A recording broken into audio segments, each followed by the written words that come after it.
Doing on time. Here we are. Episode number 10. I thought he was going to say Number 9 10. for Yeah, sure. for sure. Nah, He was gonna mess I that up. almost did.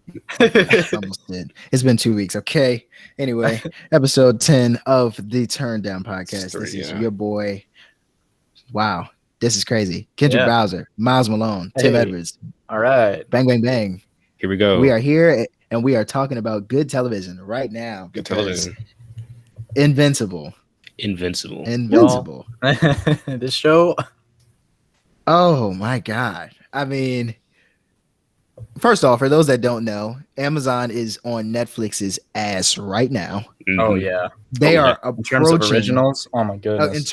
in terms of originals, in my opinion, I think they have surpassed Netflix. At least for the next like 6 to 8 months. Also, I need to see Netflix yeah, come out with Netflix something. also does a terrible job of advertising their originals. They Well, have like yeah.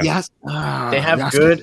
I can't. I mean, no, say Yasuke is excellent, Yasuke but was so good. Yasuke was really good. I'll say Netflix, like, if you look at how many originals that Netflix just like poops out, a lot of it is shit.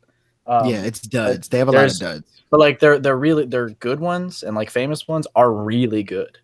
Oh yeah. But Amazon right now, Netflix has some stuff in there that honestly, Manny and I had to take some time and kind of just scroll through because we always try to look for shows like, we watch older stuff, One Tree Hill, Sex and the City, like we watch that stuff. But we were like, hey, what does Netflix have? And we found some stuff, like Selling Sunset, about the like Beverly Hills Realtors. Excellent show, just got renewed for 5 and 6. So like Netflix has some really good stuff. Yeah. But they just have so much bad stuff. Yeah, it's like is the good stuff even worth it? Yeah. Like I think part of it is that they take so much, like as far as not even just with original stuff, they like their secondhand stuff. They take like anything, and it's like not good stuff too. They have one-on-one, and I'm all for black people being on these big streaming platforms. I'm all for it. Get your bag, but one-on-one. And like really, that's the black show you pick. But then again, what were their options? Because BET Plus has got Martin locked down. Yep. And then Fresh Prince is on HBO Max. So HBO Max is pretty good right now. You can't get the Cosby Show for reasons that we all know. Yeah. I mean, they could, but you probably shouldn't. Netflix will really crash and burn if they like people. What are they? It's still too soon, probably. Yeah, to be streamed at least. They got iCarly. Sorry, I said it as soon as. And I don't even think they have all seasons of it. Do they really not? I thought they did. I don't think they have all seasons. I thought it was like 3. iCarly definitely had 5 seasons, like 5 or 6, I think. Now, if they got Drake and Josh, that might be different. Drake and Josh is on something else. I forgot. It's on Hulu, isn't it? It's on Hulu. Yes. Damn. It's on Hulu. Hulu's got a lot of good TV shows. I think Hulu's Hulu's got basically. Yeah, Hulu will be fine. They just kind of have everything. Hulu's gonna be fine. And Hulu's got great movies too. Yeah. Oh my god. Really if you don't have cable, you're gonna go to Hulu. Like if you want to get cable shows. I mean, Hulu also has like a live TV component too. If you want like kind of cable. But I don't know. Listen, this is my honest opinion. I don't think anybody's effing with HBO Max, bro. I just don't. HBO Max is just out of nowhere because they get everything. Let me pull it up and just read off some of the shows that they have. I don't watch it enough, which I'm kicking myself for. Now that the semester's over, I think I'm just gonna binge watch a lot of stuff. Okay, so besides the fact that they get most movies when they come out, which is unheard of, and it's amazing that they were able to work that out. I mean, you can just go. Let's through, see. Yeah, just all movies. I'll just go through popular movies they have, just off the top, right? Let me. How do I go to categories in here? Well, like if you just go through like the studios that they have DC, all the DC movies, which DC's getting better. yeah. I feel like DC isn't run very well though. Like all the Zack Snyder stuff, they were like, "Are you gonna get Zack Snyder back?" And they're like, "No." I'm like, oh, okay. Well, he had like a lot planned. Are you gonna at least like do more? Like the 3 movies that he had planned after Justice League. They're like, no, I'm not gonna do that. Like, okay. Yeah, but DC's on a downward slope anyway. Obviously, all of the HBO stuff. They have got Adult Swim, Studio Ghibli, Cartoon Network, all the Sesame Workshop stuff, Looney Tunes, and Crunchyroll. Damn. And that's just the networks. Then they have a number of movies outside of that. Yep. So I mean, you're talking.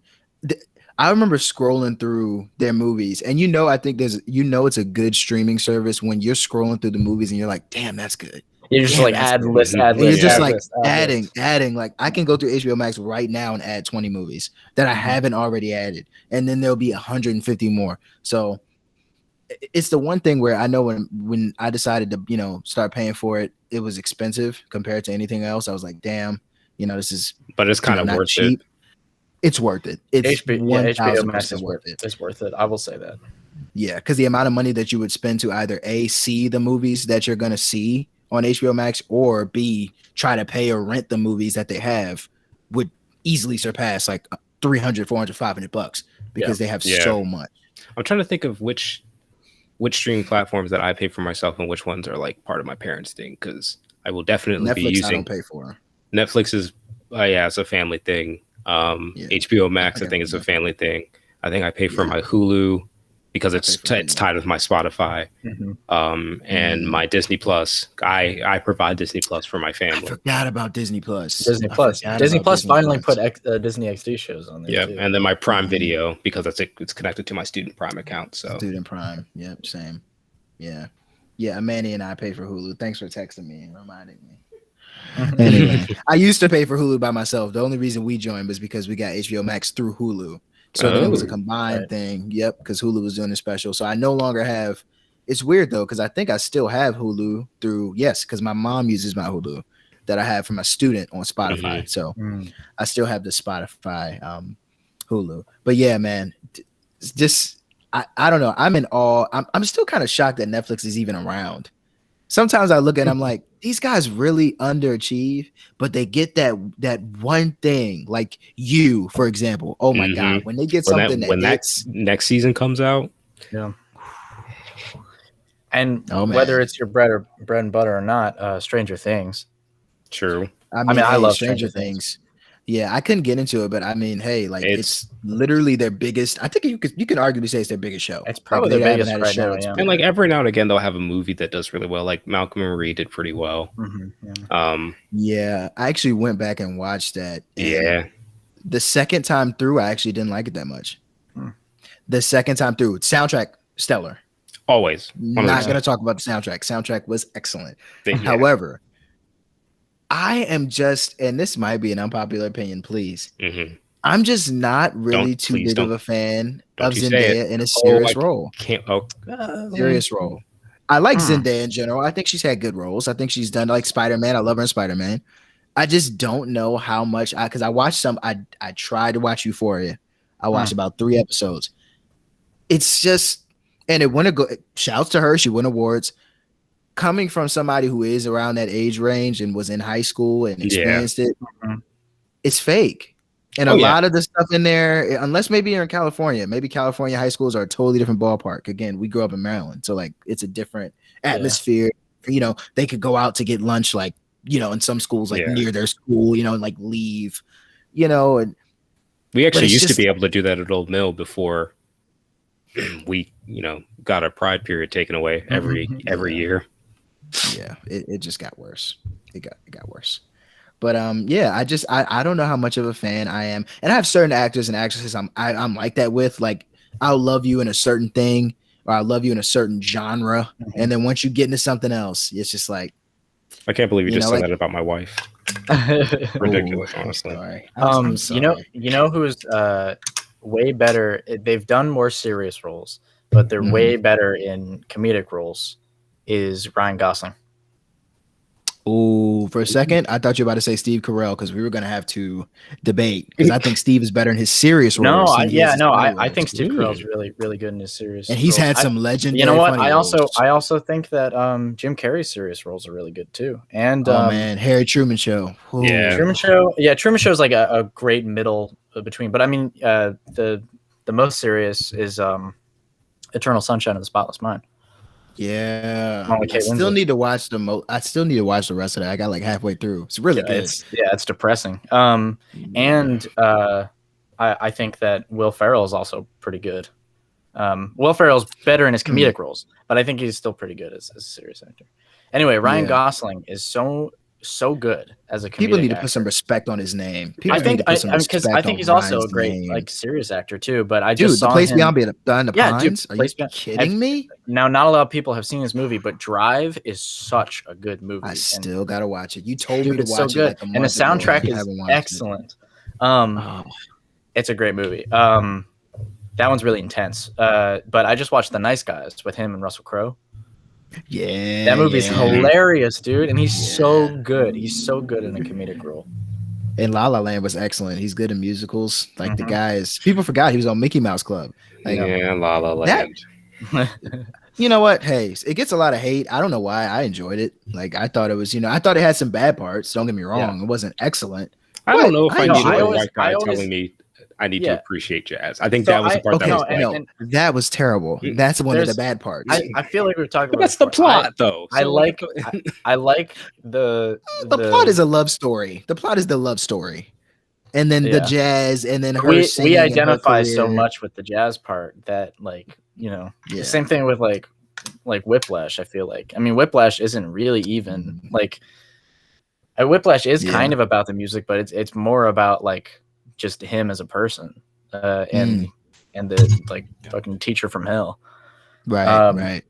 And since we are, I'm sorry, this is a beeline, but since we are on the topic of acting and shows and streaming and the whole nine, shout out to Daniel Kaluuya for winning Oscar award winner Daniel Kaluuya, which he deserved for the Jesus and the Black. If you have not seen, again, HBO Max, thank you, HBO Max, because I saw Judas and the Black Messiah when it first came out, which is like crazy. If you have not seen that movie, you don't have to like civil rights. You don't have to be a big, Black Panther, not knowledgeable about Huey Newton or whatever. You need to be Hotep. You don't need to be Hotep. Watch the doggone movie because that boy Daniel. Listen, people need to put some and this is where there's a big like debate in the Black community right now about the UK actors who are Black coming to the US and playing Black roles, Black American roles. And here's my thing. Here's my take on it, right? As a Black American, y'all ain't good enough. And I'm not trying to be mean. Who's gonna play Fred Hampton? Michael B. Jordan? Who's gonna do it? Who you gonna get? I think the only one who could do it was Chadwick, and he's gone, unfortunately. Yeah. He's gone. And I honestly, as much as I love Chadwick, I don't think that was the role for him. I don't think it wasn't his role. Yeah, but he could have done it. But he could have done. He did Thurgood. He did Jackie. If any American was going to do it, it'd have been him. He was the only one who was really out on it like that. Yeah, I think you're right. Exactly. But if you're looking at all of the UK actors right now that are just killing it, Daniel Kaluuya is the tip of the iceberg. Yeah. David Oyelowo, shout out to him. My brother played Martin Luther King. He's got a new movie he directed out. He's been in countless other movies. Who else are we thinking about right now? Damson Idris. Shout out to Damson on Snowfall. I don't know if any of you guys might not watch Snowfall, but I know my people that do watch Snowfall. Damson Idris. Come on. Brother's playing the cocaine kingpin of Compton, and he's from London. Ooh, the cocaine kingpin of Compton. Say that 5 times fast. Cocaine kingpin of Compton. Nope, I can't say it. Anyway. Not even once. Cocaine. Not even once. Not even once. Yep. Coke. Don't forget, kids. Don't do cocaine. Coca-Cola. Please. Not even no once. Drugs. But no, bro. Like there's so many good actors coming out of the UK, man. Like and coming from places other than America. Like just so many good guys that are like really just, I don't know. Yahya Abdul-Mateen, he's the next guy up. Yeah. I think he's got next. He's gonna be in Lakeith Stanfield, of course, he's American, but like he's killing it. Yeah, there's that guy. He's on it's on an Apple TV show.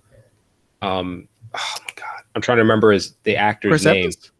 No. Because he's on an Apple TV show. That's the first guy I thought of. No, he's a Black guy. He's actually British, but I didn't know it until I saw it. He's just say it. I know you want to. William Dafoe. Not William Dafoe. Oh God. Definitely not William Dafoe. Not William Dafoe. Yes. Oh, Black American. Delroy Lindo. Delroy Lindo. He's actually British too. Yes. That brother. Sure. Delroy, man. Delroy been putting in work since Malcolm X, man. Yeah. Delroy's been a beast, and he's one of those guys that's gotten older and has gotten better. Yeah. Which is like there are a lot of actors like that. Willem Dafoe is like that. As Willem Dafoe is aged, like his roles have gotten better and better. Oh my god, I still need to watch the movie with him and Robert Pattinson. Lighthouse, dude, it's great. Put some respect on Robert Pattinson's name. Yeah, man, people need to respect Robert Pattinson. Twilight, excellent. Okay, why'd you say? Why'd you say Twilight? Wait a minute. No, I was gonna finish Twilight, everything else. From Twilight and everything else. Now, first of all, I actually like Twilights. I like the Twilights. I don't think they're bad. I don't think they're great movies. I don't think they're great movies. Yeah. It's one of the it's but not I like Twilight. Like not that it's like, oh, like this is like complete and utter shit. It's like, oh, I like it because it's kind of shit. This is great film. It's not like the exactly the Pitch Perfect collection that are shout out to Pat. Shout out to Pat. Shout out to Pat Clark. Yeah, I watch Pitch Perfect. Hell yeah. There was like, what is it, like 4 of them? If we were like, it's like 4. I think. Way There's too many. 3. Well, because Pat was like, oh yeah, no, I watched the 3rd and the 4th one too, and I was like, there's a 4th one. There's no 4th one. Maybe just a 3rd. I thought it. The first one I can. Yeah, no, it should have ended it too. The first one was okay. Okay. I know. I think I watched the first one. The first one was okay. It was not bad. I do think, and this is I am not an acapella person. I really don't like acapella music that much, but I do actually. I think the arrangements are pretty kind of cool. In the first Pitch Perfect, actually in all of them, but the first Pitch Perfect I think is good. Second Pitch Perfect is not good. The third one is a little bit better, but not than the first one. Yeah. I think the first one was okay. Like I liked the first one. The second one was and the third and fourth I didn't even watch, and I never will because I swear there's no fourth. If something gets 10%, 10 or 15% on Rotten Tomatoes, I mean, there's select movies I think they gave 10% just because of the fact that there are a lot of racist, columnists in that journal. Like they gave American Skin like 10%, and that's BS because I watched American Skin. Very powerful movie, and it was not at all 10%. That was just because they were, keeping cops in like the precinct with guns and stuff. But Pitch Perfect 3 or Pitch Perfect 4, don't quote me, but I'm pretty sure it got in the 10s. One of them. No, there's no 4. Yeah, there's no 4. So it's perfect. There was no 4. Okay, something got American low, and I was like, did we get the chance to talk about that movie? That movie made me so angry at the end. We never spoke about that. What movie? First of all, yeah. Oh man, American Skin. Tim, I don't know if you've seen that one. I haven't seen it. No. I don't know if you've ever seen that. It was basically just a quick summary. It was a black father had his son killed in front of him. Police, of course, stopped and just didn't even need to happen. Just watching that scene was just like, what the? It was like you could have said it and we would have believed it, honestly, because it happens. Literally. Yeah, and basically throughout the movie, it's just he goes and decides he wants to take vengeance. Originally, I think he goes to the precinct and holds all the cops on trial with prisoners as the jury, which is crazy. Yeah. Like just watching it, prisoners and at the end, regular citizens, yeah, exactly. And at the end, after gaining not only social media, fame and people supporting him, and it actually being a very productive, situation in there, he actually cops changed their minds and their outlook on. He ends up letting them. They sniped him. Yeah, and they sniped him and killed him, even though he was walking out with his hands like this. They killed him. It was just kind of the same thing, like we're at the end at Queen and Slim, where it was like, come on, can we just win like once? I knew that was going to happen. I knew that. Once they met that little gold grill looking, Trinidad James looking dude. Too real. It was one of those things where it's like, can we just like have a fantasy where we just win? Because the movie besides that, I loved it.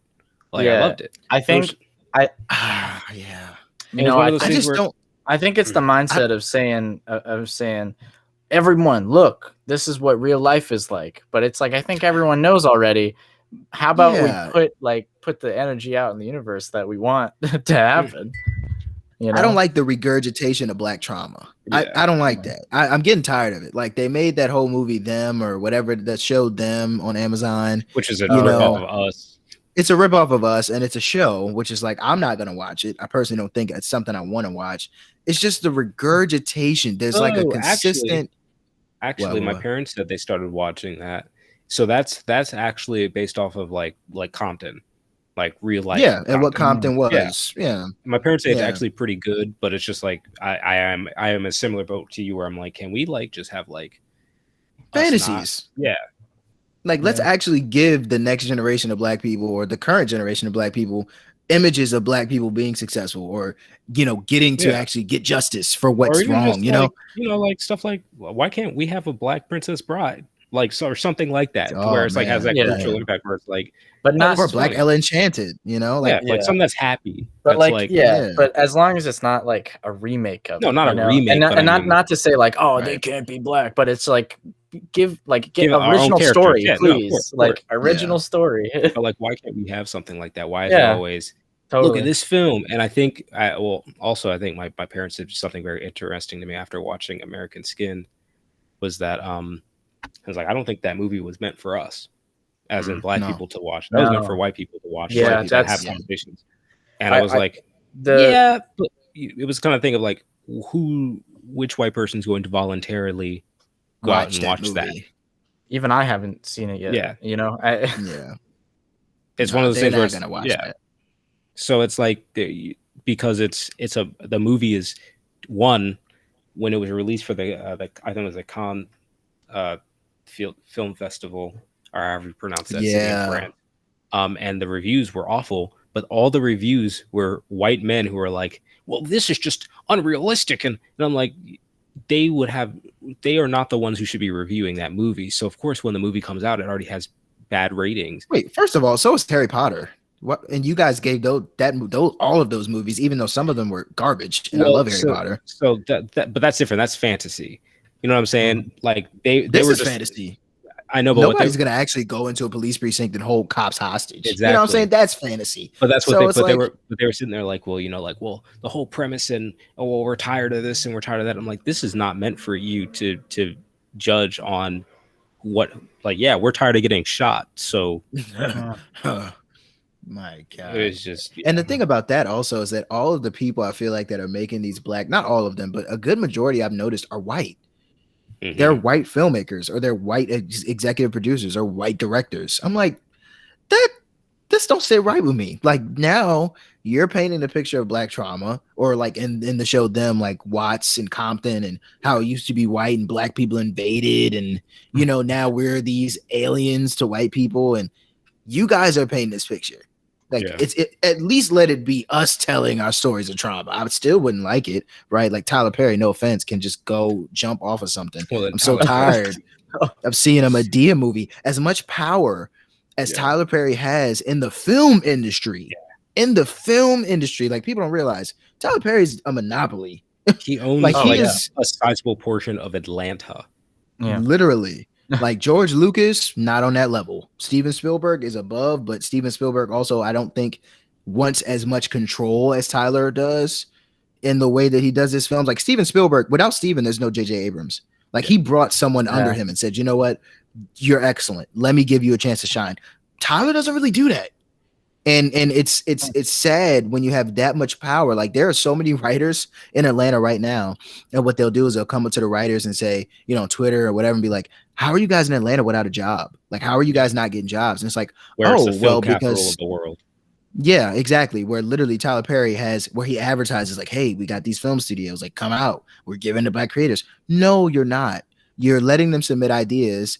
They're not getting credited for it. They're not getting paid nearly as much as they should when it airs on OWN, when it airs on BET. They're not getting those checks.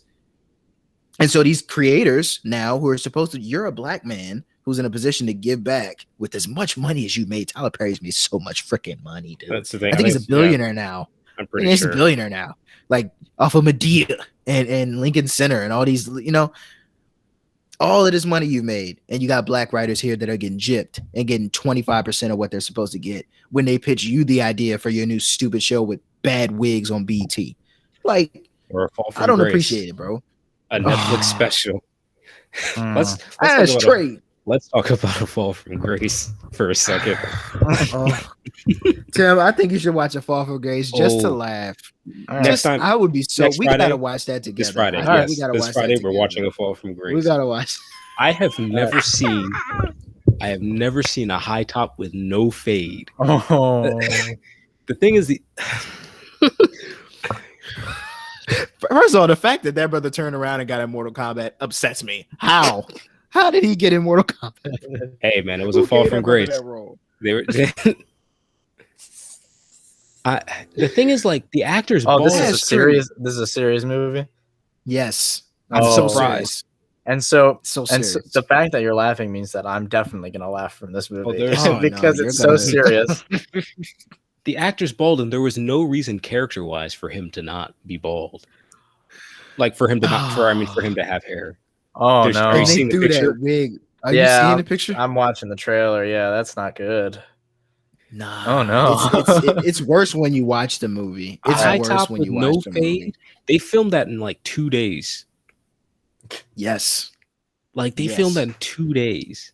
They didn't need to do that. They made that deadline themselves. And that's the thing. I'd expect that from like a DreamWorks. I expect that from like a big white production company. This is Tyler Perry Studios. He knows black people. You know, black people, the hair should be amazing. They should have the best weaves, the best sew-ins, the best wigs. Like they should have everything, the best shape-ups. I should see a Steve Harvey show hairline on every brother on his movies. Every brother on his movie should have the Steve Harvey show hairline. That was a toupee, man. That was a toupee. They should have the Jalen Rose. They should have the fresh fade. But you got this brother out here looking like he's got half afro, half mohawk, quarter fade. What is that? Frohawk? He's got a 3-in-1. He went to the barber and said, give me the trio. I want the trio. The trio? This is a jazz trio? I want the jazz trio. Just put it on my head. It's bad. It's bad. It's so bad. And but it's a toupee. So watch it. Like it's hilarious. No, we're gonna have to watch it, bro. Right, if you haven't watched Fall from Grace, go watch A Fall from Grace. There's so many bad films out there. There's so many bad films, and it's like films that are so bad that should not be bad. You put too much money into this movie. Tyler Perry, I'll give him the benefit of the doubt. He films his movies 2 days and he gives the actors like sprites. He doesn't give them nothing. So I get that. The movies suck. Well, but certain productions should not be bad, bro. Certain things should not be bad. There's a certain subgenre that's like my favorite, or not my favorite, but it's our friend Tim's favorite. And I watch it with him, and we have, or at least we did, before the pandemic, is movies that are so serious, but they're hilarious because they're so bad. One of which is The Butterfly Effect with Ashton Kutcher. It's dude, it's so funny because it's Ashton Kutcher in a serious role, and it's like not that good. Thank God that brother got into investing because I think he knew acting wasn't going to be it. He's living good. He's married to Mila Kunis. I don't care how bad of an actor I am. No, good for him. Like that's great. But I'm saying acting gave him. Hey, he got something out of it. But I'm saying acting wasn't going to keep giving him checks because that brother. Eventually, Hollywood was like, "Nah, I say dating. Dude, where's my car?" They're married, right? They're married. Married. Yeah, they have 2 kids now. Is that right? I think. How much he's found misinformation. I couldn't take Mila Kunis seriously after Friends with Benefits. I just couldn't. Oh, after seeing that movie and seeing her frolic with JT, I was just like, this ain't right for me. People do bad things. People make mistakes. That was a very bad career. Very bad business decision. I think that check must have been fat. It must have been a fat check. I mean, they're getting some pretty fat checks off of the residuals from the rerun to the 70s show. That 70s show. So that's forever money. That's forever money. That's probably that's one of the reasons why like probably Matt LeBlanc or like Joey, you know, because mainly Friends, they or whatever Ross. I say Joey. Jesus. Well, Ross, Matt LeBlanc.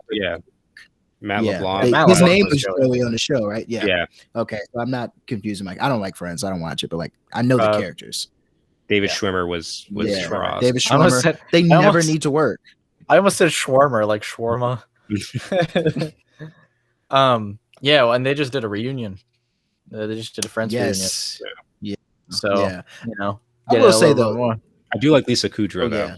I like she's funny when she did a lot. Yeah, she did a lot. Yeah, she did a lot. Her and Aniston. I think her and Jennifer Aniston. Courtney Cox was here and there, but like it's mainly Aniston and Kudrow that like went out and actually like wanted to do more. Matthew Perry a little bit too, but his career was a little bit. Matthew Perry. I will say in the OJ one, Schwimmer was not. Oh man, he was excellent. Not bad. Yeah, I was just No, he was excellent. Yeah, he was pretty good. He was the best. And honestly, when I look at his face prior to watching the OJ one, I never would have thought he played Rob Kardashian. Yeah. But then when you watch him play Rob Kardashian, you're like, oh, and you go back and like hear Rob Kardashian talk, you're like, oh no, this is so good.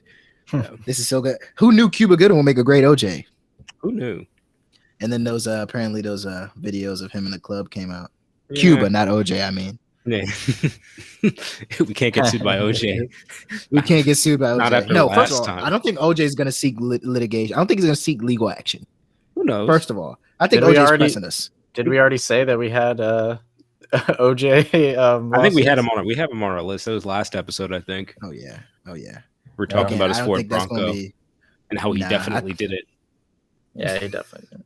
I'm looking at you, OJ. Yeah. But that's everyone knows that. Yeah, everybody knows. OJ knows it. I mean, it's not, but it's fine. If the glove don't fit, some people call it reparations.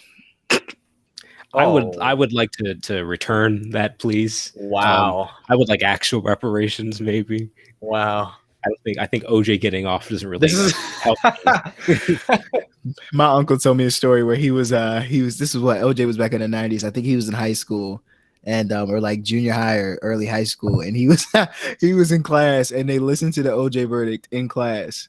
It was such a big thing. Like it was literally like the spaceship, the Explorer, sadly, rest in peace, all was lost alive, but that blew up when it was going up. It was like that. Like it was a big event. They had to watch it. Yeah. So they watched it and they said, not guilty. And the teacher was like, that's what I'm talking about. Reparations. And I was like, ooh. And when you look at it, the thing is, rest in peace to Nicole and the other brother that lost his life. When you look at it from like a really black militant perspective, it is. Yeah. Oh no. Go slash a whitey and you get. We're gonna get sued by black people. No, I don't trust me. Sue me. I think I don't even say it. Umar gonna pop up in the Zooms. He gonna pop up in the Google Hangouts in a square. Oh no. We're just gonna see Umar. So you guys think that this man is your friend and not your master? Oh no. Like, my brother. He has Korean. brothers. My brothers. Oh my gosh. But no, some people would have looked at it as Dr. Umar Johnson. Speaking of Dr. Umar Johnson and everything black, Sean Fury. Yes. We're making a pivot. Sean Fury. Do you know who Sean Fury is? So I've heard that name before. That biracial song. She's biracial. Boy, I showed you that song.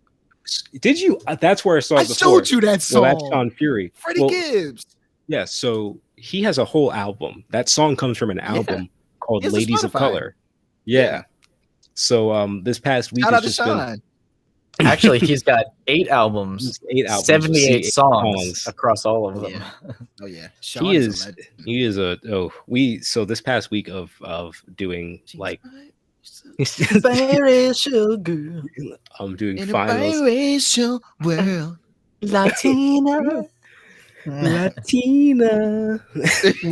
soft and gentle. Take it, do it, let it go. She's biracial.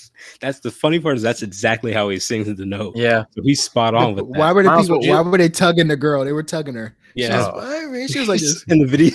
Yeah, it's because of the laughing because you like that song. It's because of the internal struggle that you have when you're biracial. So one of the interesting things about that album is if you go through it, it's called Ladies of Color, right? So he says biracial. That's his hit song. He says a little bit about that. Ebony Princess, that's the first one. The first song is Big Girls. The second one is Why Should It Matter, and then at the end there's Big Girls 2 and Why Should It Matter 2. Sean Fury. Fake eyebrows, fake mustache. And like he just like says some pretty generic stuff about like black women. Of course, Latinas, they get soft and gentle instrumental, which is doesn't really. I think they got screwed the worst with that album. Let me see if y'all can focus. Of course, that title. You have Big Asian girls, and then And then you have Indian Arabic Girl, which is not the same thing, but they get one song for some reason. There isn't even a hyphen. It's Nope. just it's no commas. Just Indian Arabic Girl, same song. Indian and or Arabic Girl. It's just not the same thing at all. But then he has Snow. Biracial. No, because I'm going to talk about Snow, because we think that biracial is what he's talking about. Like, Snow is about white women. One album's called Ladies of Color. Something tells me is white a color or a shade? Anyways, he goes into like how much he loves white women. Just like he goes in depth about it. That's why I'm saying Dr. Umar, he's coming for him. She was biracial. No, but this is Snow. He just in the video for Snow. Y'all go look up the Sean Fury music video for Snow. Check it out. Shout out Sean Fury, I guess. I mean, he's also making these videos on like a Galaxy S2, bro. Like all of these videos are made on a Galaxy S2, maybe even a Nokia. Like I'm being generous. Yeah, a Nokia, Nokia 8500. But no like, HD. He's just sitting there talking to this white woman who looks to be in her 40s, maybe early 50s. It's not. Anyway, it's good stuff. And then look up Sean Fury bio. Yes. Look at his website. Just go to his website and you'll see. Just go to just the whole website. But you have to look up bio on Google and it'll say Sean Fury bio. Yeah. It's a read. And it's the bio, the long version. Is the only version. I want to meet him, bro. I want to meet him. No, I just want to meet him and sit down with him. Yeah. There's a shorter version. I do want to sit down and I want to talk with Sean Fury. Like, bro, where did you get inspiration for like all of these songs? Here's the thing. Like, part of me at first was like, this is a character. This has to be a character, right? But no, he's serious. No, I think that's what I'm saying. Like, no, I think it's so serious. No, I think it's like Trilby Hat in high school, like Milady kind of thing. Yeah, yeah. But again, I mean, I can't knock it. Like, hey, you got a certain way that you sing. Do what you do, man. And honestly, bro, the guy has gotten some clicks. Like, go look up biracial on YouTube. It's got like 500,000 views. Like, yeah. Shout out to Sean, man. Yeah, good for him. Shout out to Sean Fury. Let's get him on the pod. Sean Fury. First off, speaking of album track lists, I'm gonna pull up the Olivia Rodrigo, and this is what happens when in my opinion, when you got TikTok stars that are now out here. Not say their songs sound bad. They sound okay. Oh, Olivia Rodrigo, okay. She was on Disney. I don't think she was a TikTok star. Who was a TikTok? Addison Rae. I'm sorry. I get them confused all the time. I'm sorry. Olivia was on Disney, right? But this track list, all lowercase, first off, which is like the typical like teenage angst, like she's lowercase. Yeah. Yes. Okay. So you got Brutal, Traitor, Driver's License. We all know. One step forward, 3 steps back. Now that's angst right there. Yeah. That's angst. Deja Vu. Oh, I saw this coming. Getting French. Good for you. Enough for you. Of course. Happier. So you're happier now. Jealousy, jealousy. That's favorite crime. So you done killed him because you're jealous. Ooh. Hope you are okay. Literally ONK. Of course. And that, my friend, is 11 songs, 34 minutes that will get 5 billion streams. Hope you're happy. Hope you're okay. I can't be mad at that. She is in her bag. We've literally we've said it a lot on the TurnDown pod. I just think the level of talent is just non-existent now, bro. And like this is just so sad. Like you look on every decade of music and you were able to say, damn, there was some good shit. Like you look in the 2000s, Pharrell, Jay-Z, Beyonce, Britney Spears was bumping, Christina Aguilera was bumping. Later 2000s, Gym Class Heroes, Wiz Khalifa was coming out, Mac Miller was just coming out, Kendrick Lamar was fresh. You know what I'm saying? That was legendary. 90s, I can say the same. 2010s, I can say the same. What are we gonna say about the 2020s? What are we gonna say? Hiatus Coyote. Besides like the select groups, right? Select groups. I don't know. I'm talking about the big acts, like big music. I also want to be wary of being like, you know, because we're it's getting older and our 2021. Yeah. yeah, So and also like our music, at least my taste as like narrowed down so much that I'm like what I like now is niche. Like I don't listen to the popular stuff really at all. Yeah. And I don't know, I'm like trying to be wary of being the old guy who's like, cranky old man. Music back in my day was, you know. I will say, but I'm not like, even saying back in the day. I'm saying the I last know. decade, like I 2010, mean, 2019, 2020, 2018. You know, like that. You know, because Billie Eilish, like she's got yeah, talent. I think compared to some the that's new no, stuff I'm hearing, like for the past year, has just been garbage. I think Like I haven't heard I think what it is much. there's also a global pandemic. yeah, these TikTok stars. You got the D'Amelios and Addison Rae becoming pop stars all of a She's sudden. in a movie. And To be it's honest, it's a lot of older songs that are coming back because of TikTok. and then it's like people are They're like becoming one-hit wonders. these people are diluting the airwaves. So what you have is like it was a similar phenomenon at first to a lot of these Disney stars getting getting record deals and everything. Now some of them could. What era of Disney are we talking though? What era of Disney I'm we talking? talking? Like I'm talking more the recent, because some of them absolutely can do it. If we talking old Disney, like Jonas Brothers, like Selena Gomez in the scene, like we had some. Thing. There was some stacked. Well, Jonas Brothers, the whole thing was that they were musicians. Right.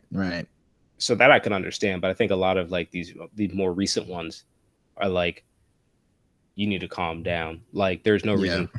It's mainly the TikTok stars, I think, that really kind of are like, ooh, or like those Vine stars. That's like, even though she gets joked on about it, Gabby Hanna, like sometimes I'm like, you just need to dial it back. Yeah. This is not your lane necessarily. No.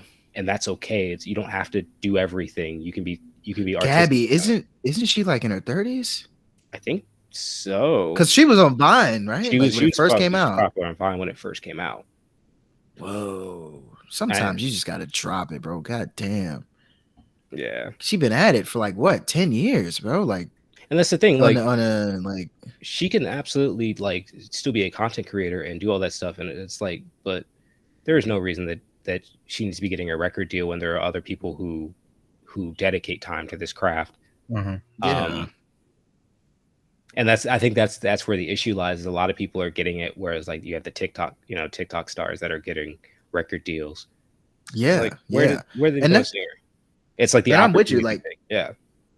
Yeah, I'm with you, because my thing is like this, and I know Tim was like, yeah, it's too early to jump. Look, I'm looking at it like this. COVID revolutionized the world, like changed everything. The game is different. Yeah. There's so many new ways to start businesses. There's so many new ways to go accomplish a dream you've had, like quitting jobs. And so the world is different, and music has changed immensely. Like, I don't think it's ever going to go back to pre-2020. I really don't. Concerts aren't going to be as popular anymore, even though we will have more of them as we, ease back, I think, into society. A lot of artists are looking at it like, I just made a bag in my backyard, like doing live streams. Like I just did a live stream and had so many people buy these tickets. Why do I need to go all over the world? I don't need to go to Belgium. They're buying my tickets in Belgium. You know what I'm saying? Like, and I'm in Philly and I'm at home. So because everything is now, I think, so easily accessible for a lot of people, music is the same way when it comes to releasing it, when it comes to how popular you get with TikTok. So I don't see TikTok going away anytime soon. I know Vine was really big. TikTok is about 10 times bigger than Vine was. And this is coming, from somebody that really liked Vine. Like, I really liked Vine. I enjoyed it. I watched a ton of Vines. I used to watch YouTube videos of Vines like 5 hours. Like, I used to love them. Yeah. TikTok is like 10x that. And then talk about it being all over the world, to the point where like people in China, people in Australia are all talking about this TikTok challenge, and it's a new hashtag every month, and there's a new song on that hashtag that goes triple platinum. Yeah. Like, it's that's scary. Like that artists distribute their stuff, because if you get a song that gets TikTok famous, that's it. Like, dude, Doja Cat after Streets was on the Silhouette Challenge. Yep. Her monthly listeners on Spotify jumped like 200%. She went from like maybe 10 million monthly listeners, which is great, to like 40. Yeah. 40 million. You're talking about 30 million people on average that are now listening to your music, and it hasn't dropped. It's only grown, which is good for her. Like, hey, people are finding you. They're finding old songs, you know. And honestly, personally, Doja Cat's old stuff was pretty solid. Like, I listened to Doja Cat's like first 2010, 2012 stuff. It was actually nice. So it's just scary. And that's what I mean when I say, like, I think the talent level is just almost non-existent now. And because you don't have to have talent. And yeah, the SoundCloud rapper thing was there, but you know how hard it is to actually get a song that millions of people like on SoundCloud. Like, I think people like to just say it like it was because it was trendy, like, oh, SoundCloud rappers, Lil Nas, they're getting big. It's hard for people to find your song on SoundCloud. It's not easy. Like, you have to have, and then they have to like it. So SoundCloud was actually kind of hard. Like, it was harder. TikTok, it's so many people that use it, and it's just like, it doesn't. I think now, because the attention span is so short, and TikTok plays to that. So now it's like, look, it's a 20-second video. You like the song? Great, go download it. You get 20 seconds. You get 8 seconds to listen to that song. You get 10 seconds. And it's like, oh, Street sounds good. Click. Or, oh, this sounds cool for 10 seconds. Click. Even if I don't actually like the song, the amount of times I've heard like Astronaut in the Ocean, man. Oh my God. It's like, I hate it because it's stuck in my head all the time. And it's stuff like that, though. It's like, yeah, that happens on a scale of like, you know, like millions of people. And eventually people are just going to start saying, well, even though I hate this song, I'm going to listen to it. Because it's just like, damn, it's a meme. Yeah. And then you start liking it ironically and then unironically. Yeah. And I mean, shout out to Thundercat. Like, some people have benefited. Thundercat, funny thing, blew up on TikTok. You know, I'm happy. It can work. It can help a lot of people, I think, that truly put in the work and deserve that acclaim. But it's going to become, I'm nervous. And I think this is not only with music, I mean, real estate and so many markets, you know, when it crash, and I think music will reach a crashing point or a tipping point, in my opinion, where you have so many artists that are now TikTok famous and are like saturating the market to the point where it's going to make people want to stop listening to music, like, genuinely, because you're going to look around, like, you're going to look like when Billie Eilish was on top. Okay, like, Billie has some good music. I think you grow out of that. But what happens when you got 10 different 16-year-old, 17-year-old girls and boys that are making the same type of music that are all equally as big? It's not NSYNC and Backstreet Boys. You know, it's no more mindless behavior in one direction. Like, there's no more you pick one or the other, you ride with the other. Like, now it's 10 of them.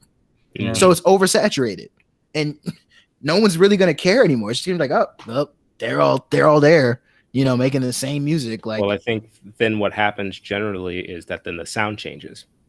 I think we're about to get into the point of our next big style change for what is pop music. And I think this happens like every 10 years, really. Because really, when you try and define music, like when I say like 90s music didn't really start becoming what we know as 90s music until like 93, right? Because you still have some of that 80s stuff going on, 90, 91, 92. Synths, It's same with every decade. So right now, I think we're in that transition period where we haven't found the sound of the 2020s yet. And we're in that big bubble of everybody sounds the same. And it feels stagnant.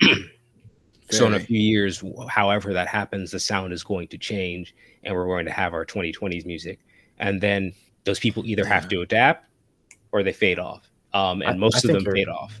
I think you're right about that, actually. I never thought about that. And I mean, we're at the point now where it's like, bro, you know, I used to like the Migos. Like, I liked the Migos back to early 2010s, bro. They were bumping. Like, I was bumping Migos, Fight Night, all of this. I hate the street. I hate. But no, like, I used to really enjoy the Migos back in the 2010s, and we're at it pains me to say, we're at the point where the Migos might actually be played out.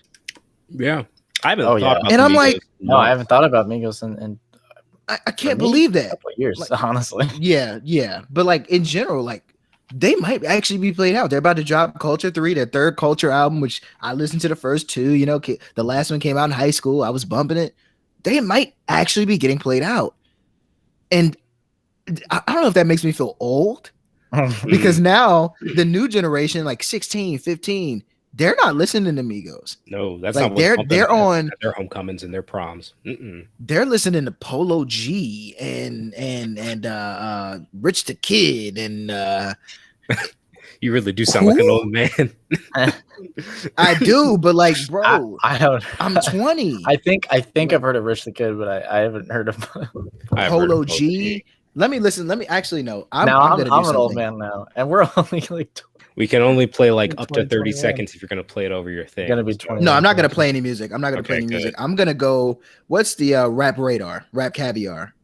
I'm gonna read off some. Polo G, Pooh Shiesty. Yeah. Polo G, Lil Tecca. Mm. A Boogie with the Hoodie. I've heard of. Okay, yeah, that's fair. Lil TJ, Moneybag Yo. In high school. Wait a second. Nah, trust me. That's my nickname. I promise you. My name is Timothy James. Trippy Red. Trippy Red, I've heard of. I've heard of Trippy Red. I actually saw him live. I regret to say that. That was terrible. Yeah, that was. I was there. Yeah, you were there. We were there. Yeah, very bad. Very bad. I wish we would have saw Sheck West. Yeah. 42 Doug. Oh my God. Spot 'em, got 'em. Where do they come up with these names? Where did they come up with these? Cicop, God, CICOP. I have heard of absolutely none of these people, bro. City Girls I've heard of. You know what I'm saying? But like some who are 24K Golden. Like who are these people, bro? Who are these people? And this is the rap caviar playlist, the biggest rap playlist on Spotify, period. That's interesting. Like the whole game has just shifted. Yeah. Lil Uzi might be played out now. You know, and like Lil Uzi was really big. Like I think it's one of those things where only the biggest people are going to really stay where they are, because like Kendricks, your Drakes, your Coles, they'll remain. I think they will remain, and even then, though, like, will they have the same pull? This is where I feel like you get to the greatest, I guess, of all time discussions, and you'll start seeing, like, personally, I think Kendrick, I think Drake is just so. And we talked about this the other day, Miles, where we talked about like how great Drake truly is. Like he's so commercially, he's so commercial. He's so he makes hits. The brother makes hits, even though they sound the same. It's not for me. I hate it, but it's not. It's not for me either. Personally, I don't like it, but like, no, it's true. I mean, it's respect. It's hits every single time. Like for the past 7 years, Drake has had one song that's on the radio for months. For the past 7 years, he's had a song, God's Plan. I can just think right now, Hotline Bling, God's Plan. Those are all the big ones. More than 7 years. Oh yeah, it's been about 10. I'm being generous. I'm being, kind of conservative with the 7, but it might be 10. It might be 2011 because that's when Drake was hitting. Started from the bottom. Like, how do you have that? I think he knows how to change with the times. Because when Migos were popping, guess what he did? He said, "I'm going to that Atlanta. I'm having Migos on everything." He's him or his management team, smart. They're just very smart. They know like I need to switch gears and do what I need to do. Now he was doing the UK thing because that was popping a little bit ago. He got into the Jamaican sound. He channeled his inner Jamaican on Views and did it on a couple albums, and it wasn't good, but hey, it sold. People loved it.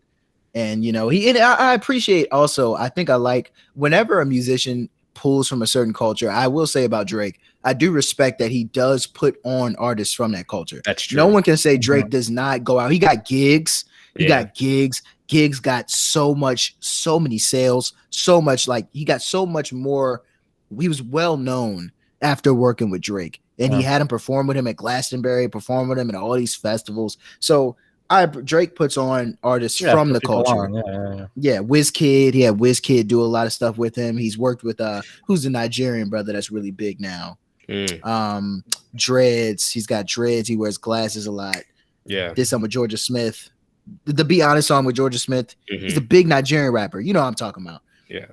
Had him on stuff. So like he shows love. I appreciate that. But yeah, the tide is changing, man. And when you start talking about who the greatest, and not just rap in like every genre is over the next 10 years, it's you're gonna see. Like I love Kendrick. I hope that people don't lose sight of how good I he think is. Kendrick, he's going to be fine, because I think people know what he brings and what he does, and his fan base is loyal enough. I think his fan base might not stay in the same age range, but like us, like 20 somethings now, they're going to be fine.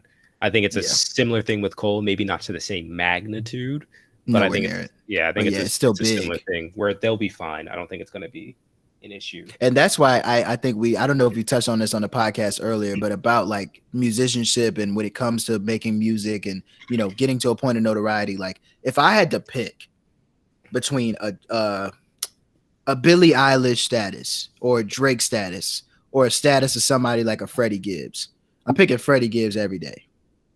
Billie Eilish can sell out Capital One Arena, right? But does Billie Eilish have cult fans? And cult fans for independent artists like Hiatus. Yeah. Those fans that are always going to support you. Like your music can stink. You can drop 5 albums in a year and one of them's good and they will still ride with you.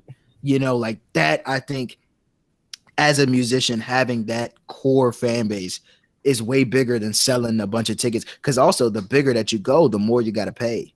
The more that comes out, right? Big lights, big security, big dancers, big whatever, like a bunch of money going out. And like TLC was broke. Yeah. Like people don't realize TLC was the biggest R&B act for a couple years in a row. Like biggest R&B act. Dead broke. Holding Grammys like, yo, we don't have any money. Like we sold out arenas. We've sold millions of records. They were bigger than Billie Eilish, in my opinion. I mean, streaming has added a new dimension, but back when CDs were popping, they were bigger than, you know, any of these artists really are right now. And they were broke. And that's what I think another ramification of what's happening with music now. You're going to have a lot of artists that come out and blow up. And I think that the fame is going to a lot of these people's heads. And it's starting to really get them to the point where it's like, oh man, I got 40 million monthly listeners. I'm untouchable.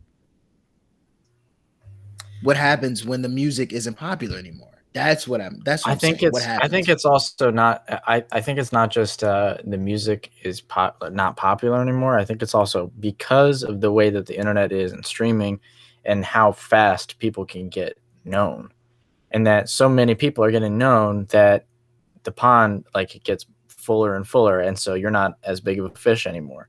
And I think that happens so quickly. I think fame is fading quicker now because of that. Because fame, it can be gained quicker. I think it also fades quicker. And that's a very good point. I think that's just it's the same. Yeah, the thing of as quick as you can get it, it can be gone. So I think that's what's starting to separate good artists from great artists. A good artist, you know, maybe they get 1-2 really big songs, and then they disappear. I feel like a lot of the people that are out now are kind of are going to be in that boat. Whereas great artists, and you know, we don't know yet because especially where she is in her career, but I think that Billie Eilish might be one of those people eventually. Whatever you feel about her music or not, she's gonna get in rare air. She's gonna get in rare air. I think she already is starting to get to the point where she has a fan base that's like, I got you. Oh yeah, so definitely. But now, of course, it's early in her career, so we don't know what turns it can take. She's so young. That's the crazy part. She's what, 19? Yeah, like 19. Yeah, I think she's not 20. She's not 20. You're right. Like she has had. She probably turned 19 this year. I think so. Yeah, dude, that's crazy. Like could you imagine? And that's what's so exciting about her. I think, and not only her, but a lot of artists. I'm not a Billie Eilish fan, but I think respect needs to be given where respect is due. You have to give respect. That girl. Again, and I say this again and again because it's so mind-blowing to me. 930 Club in September of 1 year. Capital One Arena in September of the next year. I don't think people understand how big of a jump that is. Insane jump. If you've been to 930 Club, it's a nice venue, but it's it's more of like an indie, alternative, like smaller acts, up and coming acts, which she was at the time. To Capital One Arena, selling it out. Kendrick didn't start selling Capital One Arena out until his third album. And Kendrick's a legend. So I think Billie, as respect has got to be given. I agree with you, Miles. I think that she Could you imagine where she's gonna be in 5 years? Yeah. At 24 or 7 years at 26. And you're not even 30 yet. So you've been in the game for about 10 years at that point, running it.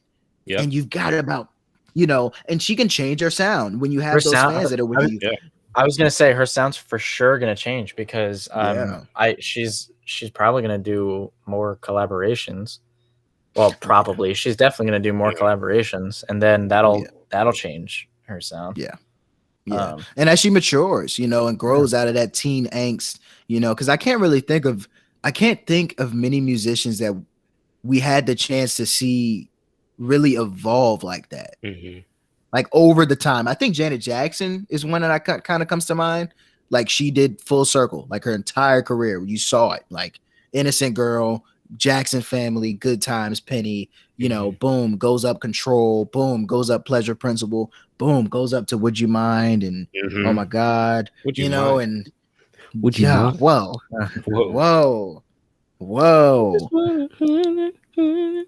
Don't sing it here. Don't sing it here. I know what goes in there. Yeah, it's just like but yeah, Billy, that's gonna be exciting. And I'm not even a fan, but I am excited to see where she go, because I really think she could. This might be an overstay. I think she could become like one of the biggest artists of all time. Absolutely. Like just on her trajectory, she is headed. I think she has that. She has that potential, and I think it's important for her to watch the people around her. I think it's a good thing that she has her brother, at her side, helping her to be someone that's there to to make sure that she's not having the wrong people around her. Because if she keeps on the path that she's going, she'll be one of the most famous people on the planet. For the next 10 years. And do you think they're gonna break up as artists, her and her brother, at some point? Eventually. I think so. Do you think it'll be good or bad? I think he'll still have a hand in it. I don't know if I think he'll still have like a hand in all of the stuff. I don't think. But as far as the commercial, like, oh, here's Phineas and Billy, like I don't think his name's going to be on as much stuff. Never as Billy. No, but I think for him, from what it seems, is like he was kind of like I'm just in it for the music. It seems like it's not about the fame. And it's like I'm doing something with my sister, which is like really cool. Also, it's really cool just to be able to be I can do this with my sibling. Out of a bedroom too, like to start that out of a bedroom. That's just like I said, he's still gonna have a part in it. It just his name just won't be on it. And he doesn't seem like from what I've seen, he doesn't seem like the type of person that wouldn't mind. No, I don't think so. Yeah, because he'll still be. He'll still be good, like money wise. So I don't think. Oh yeah. Yeah, and I think once you reach a certain level of fame, whether or not it's a group or you're a sideman or you're whatever, I think you become really, unless you have super really insane ambitions like a Justin Timberlake, and that's where it's like you gotta say what you want about a Timberlake or say what you want about a Michael Jackson. You gotta have some balls, to be in a group that is as commercially successful as the Jackson 5 or NSYNC, especially NSYNC. I mean, NSYNC was the biggest thing on the planet, bar none. Okay, Backstreet Boys had nothing on them. Like they were the biggest thing on the planet, and for Justin to sit there and say, you know what? I really think I could tear this solo thing up. Yep. Because what happens if it does, right? Like JC Chavez, or I forgot to say his name. He was also an NSYNC. He tried solo stuff. It sucked. It sucked. And it was not good. And I mean, none of it sold, right? And that's him being a frontman for NSYNC. You would expect, like, okay, he'd at least do 100,000 the first week, 200,000 the first week. It sold nothing. It didn't even go gold. Not even a single. So for Justin or Michael, it's like, yo, to do that and get as big as you did. Well, I don't know. That's crazy. Because there's two examples of that. There's two types of people for that. So like with the JT and the Michael Jackson example, they were just more talented. By far. Like just by far than the group members that they're around. So that allowed them to go on, and because now they already have the backing of, oh, I was an NSYNC, or I'm Michael Jackson, I was in the Jackson 5. That's cool. Yeah. But then you have the other example where people's personalities are more are more sellable than their talent. Now, I'm not saying that she's not talented, but Beyonce. Now, yeah, it's coming out I of agree. Destiny's Child, I'm not saying she's not talented. Do not get me wrong there. But when you look at Kelly Rowland, Calandria Rowland, that woman can sing. And and honestly, and we might get attacked by the Beehive, whatever. She's a better singer than Beyonce. There's so many better singers than Beyonce. It's not even funny. Please, Beehive, don't even try it, because we can bring up a list of singers that will blow Beyonce out of the water. Vocally, please. Now, vocally, yeah. And we were talking about this the other day too. Yeah. Beyonce can, the notes that she can sing, because her range is limited. That's what Zane was saying the other night to us too. Her range is limited, but those notes that she can hit, she hits them. And she knows how to sell her personality, and her stage presence is second to none. Yeah. It's an image thing. I think it's an image thing. It's an image thing, because at the end of the day, it's not just, you know, like I think presence is the better term, like personally, because I think that it's not just, it is like her own image, but it's just kind of everything. Like, you know, it's the way she also commands it, you know. Yeah, but I think all of that stuff is coachable. I think a lot of that, when it comes to performance, with the amount of money that you get from a record label, it's coachable. Jennifer Hudson can do what Beyonce does, but she was never given a chance. I think that's where I say it's an image thing. I think because I feel like, but again, Beyonce has natural talent. I'm not saying she doesn't. She can dance. I'm sure she has flexibility. I'm sure she has, you know, spunk and personality. Yes, a lot of that is natural. I say flexibility in terms of like what you do on a stage, like, you know, moves. You get what I'm saying? That's not what all right. Well, I wasn't even laughing at that, but now you sold yourself. What did I say? What was funny? Was it something I said? I like spunk. It's a good one. Oh, she's got, you know, she's got spunk. She's got moxie.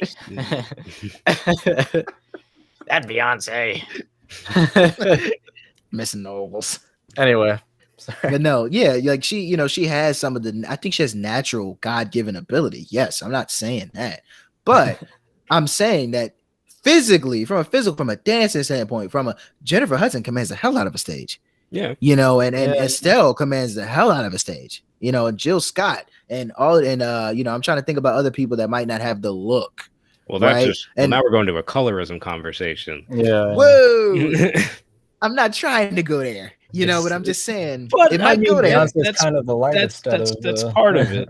I mean, we have to acknowledge that is part of it, because that is a huge part. We've definitely talked about that before. Yeah, as a Black person, I might be more palpable than, say, Kendrick, and that's unfortunate that that's how that works.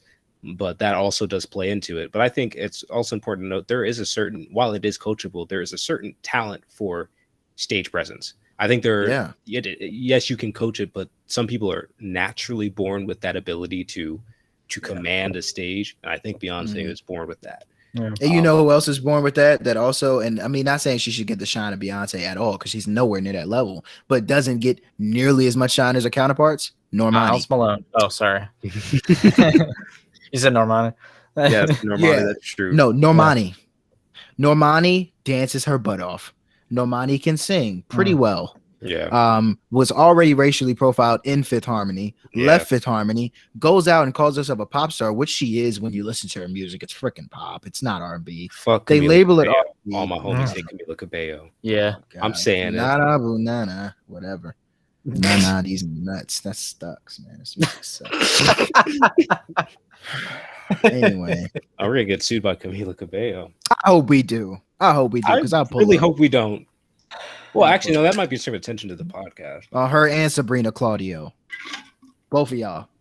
Let's not bring two people into it. Ripping off R&B, and then gonna have the audacity to say the N-word in your text messages and on your Twitter, and then say you're for the people, and then you can turn around and make a song with Sir. First of all, Sir off of TDE, you need not feature her on your music, brother. You need not. You need not have the person from the other side. I love when Kendrick goes Shakespearean. That's my favorite Mad Kendrick. Need not. Dang. I just don't appreciate that, man. Like, you out here making songs with the other with the the racist. Do you not see what she said on her Twitter feed, bro? She don't like dreads. She don't like you. What's wrong with them? Come on, Camila. What's up? No. Come on, Camila. Down no, bad. it's the Beyonce fans are definitely gonna hate us. But I mean, hey, it's honest. I mean, I don't think there are many. Beyonce is a very talented woman. She has a very good catalog of music. I'm not saying that. Oh, absolutely. Personally, I prefer Rihanna. Hey. Hate all y'all want. Yeah. Rihanna got better music. I'd rather listen to a Rihanna album. I don't want to hear Beyonce sitting there talk about some, single ladies all day. No, I need some work. I need some, diamonds. Because Rihanna is so versatile. Okay. Yeah. Hate all you want. Don't like she can't dance. Okay. She couldn't sing when she first came out. Okay. Blah, blah, blah. She can sing now. She can sing now. Right. She worked on her vocals. Rihanna is so versatile. The fact that you can go from Diamonds in the Sky, real slow, real emotional. You can go to Stay with Mickey Echo. That was huge. Yeah. Then you could go to Work. Then you could go to Rehab. Then you could go to all these different bangers. Yeah. And she's, I don't know. It's just, and also I think it's the way that I think Beyonce, when she releases albums, yes, there is a mystery. Yes, her fans do want her music. But I don't see Beyonce fans clamoring for an album. You know what I'm saying? Like the way that Rihanna fans are like, or like Kendrick fans are like clamor for an album. Like, yo, where's the album? Where's it at? That's also because they take forever in between albums. Yeah. Beyonce takes time too. Beyonce takes about 3 years. Yeah, but it takes about 3-4 years. But they take like an especially long time. Where it's like, let me look. By the way, Rihanna, I know you don't know me. Oh no! We got some things in common. At that point, this is an elevator pitch. I'm from the Caribbean as well. Oh, so No, he didn't pull that. He didn't pull that card. Listen, hey, stop. Show your soccer jersey, Miles. Wait, Caribbean. Kendrick, do you want me to have success in life? Can you please let me flirt with Rihanna through our podcast? On the replay. I understand it all. So hit us up at the TurnDown podcast. I'm a little young, but hey, my goodness, she's 30. I'm ready for you, Rihanna. Oh my God. So you know what it is. Come meet my family. Make it jerk chicken. I could go. Wait, I think she's with ASAP Rocky now, right? Isn't she with ASAP Rocky? Listen, ASAP. Damn, I can't. That's a pretty ass nigga. I can't lie. He's a pretty handsome guy. Pretty handsome guy. But listen.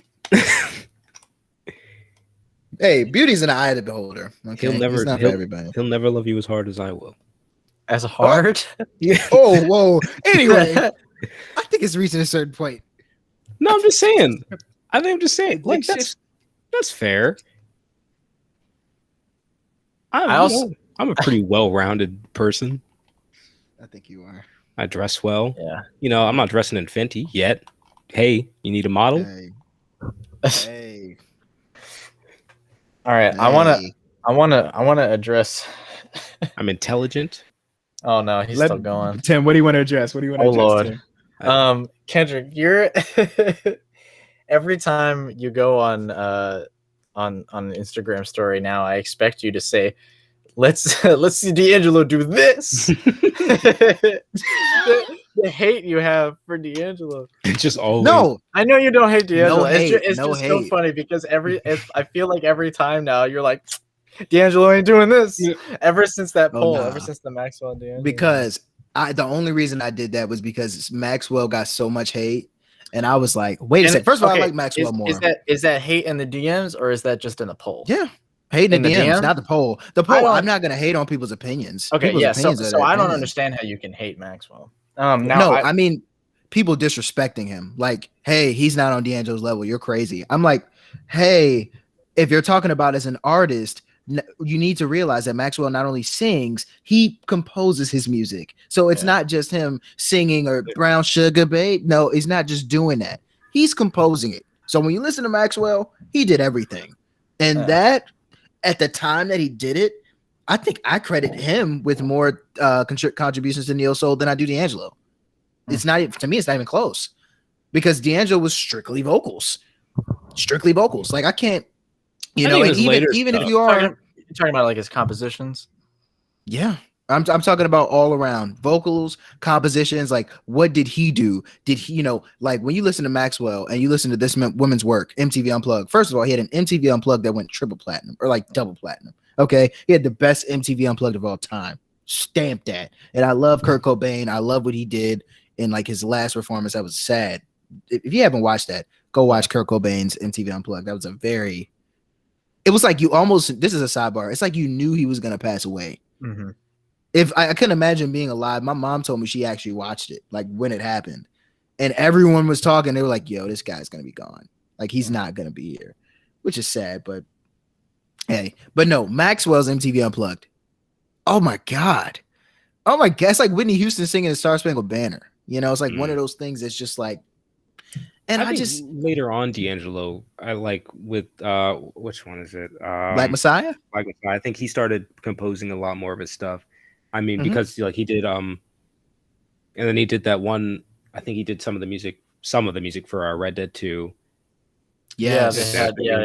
Unshaken. I was like, I remember listening to that being like, good. Is that D'Angelo?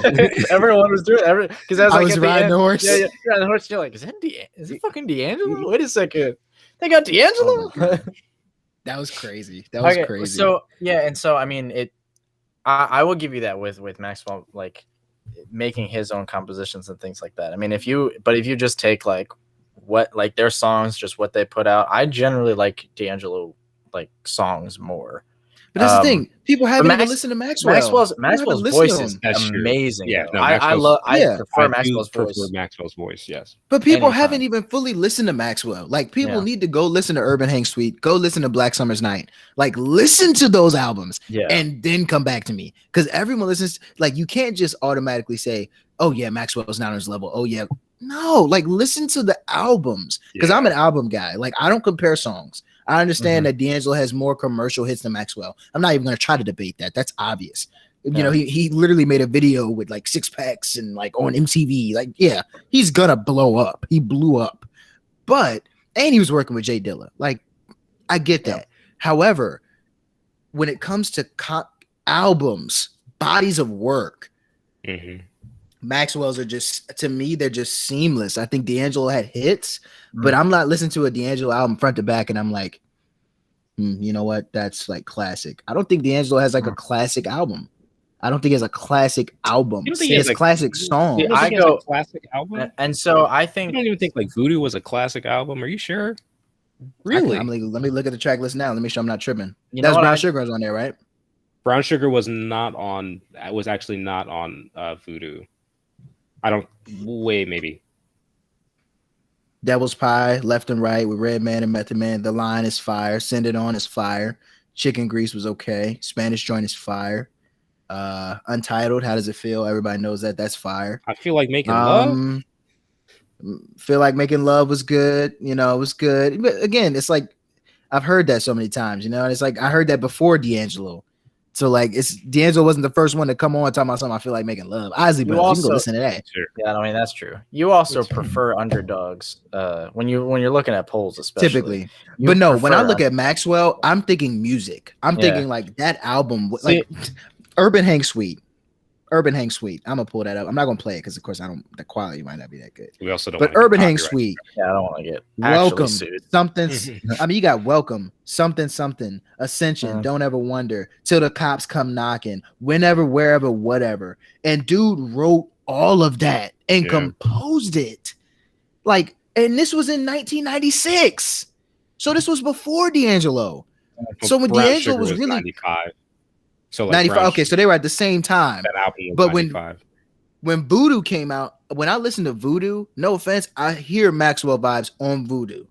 And I'm like, this is his band just went out and did kind of what Maxwell did. So when I look at Maxwell and D'Angelo, to me, I pick Maxwell so much because I'm looking, and it's a lot of other rappers and artists too. I give the originator a lot more credit than I do the copier. If you went out and did what this person did, if you executed at a way higher level and just took it and ran with it and did something totally different, okay, you might get the nod from me. But it's like somebody comparing like Kanye and Travis Scott. Like, like I'm not, and I'm not gonna say it's on par with that because D'Angelo definitely is a legend and did a lot of legendary stuff, and it's very neck and neck to me. But I'm like Maxwell definitely gave D'Angelo a lot of ideas that were then used in his music, and that so many people call, oh my God, this is great, this is amazing. It's like, oh, you don't even know Maxwell, therefore you haven't heard this already. But if you heard Maxwell and heard his vocals with it, I think I think if you really listen to it, you change your mind over time. That's true. And there were just so many people that hadn't listened to Maxwell that were in my DMs like, yo, you're crazy. Like, this isn't even close. I'm like, yo, you've never even listened to a Maxwell album. Like, why are you speaking on this like you know Maxwell? Like, you haven't listened to him. Give him a chance. Go listen to his music, Generally, what I do every time you put a poll up is I listen to both artists a bunch, and I like the songs that I really, really like, and then I go back and I look at how many likes I have. Like I go through albums and I like songs and it's usually really close, but I did have more D'Angelo. I was like, I generally like D'Angelo. I generally do. Kind of the vibe of the songs. Yeah. I like I think I grew up more with D'Angelo. Now I do understand that kind of thing of like Maxwell, he composed his own stuff, whereas like D'Angelo not as much. And so, I get that too. But I mean, just at least, it's got his name on it. and so yeah, and that's where we got into the discussion, Miles and I, the other day also about Erykah Badu and Jill Scott. Yeah, it's like, again, when you listen to Erykah Badu, we already know that Jill Scott has a way better voice. It's not even close. Yeah, I'm not. But when we talk about what we're listening to in the music, is it so much Erykah Badu or is it more the band? Because are you listening to the music for the grooves? Or are you listening to it for D'Angelo? Yeah. That's where it gets tough to me. Well, and then that's where I have I have a lot of fondness for like the Soulquarians, who D'Angelo was more closely associated with than Maxwell. Maxwell wasn't even connected to them. Yeah, he wasn't connected to them. I actually, that's how I feel about James Brown and the JBs. I mean, James Brown, obviously. I mean, it's James Brown. Of course, I listen for James Brown, but I listen for the JBs. I listen to the band.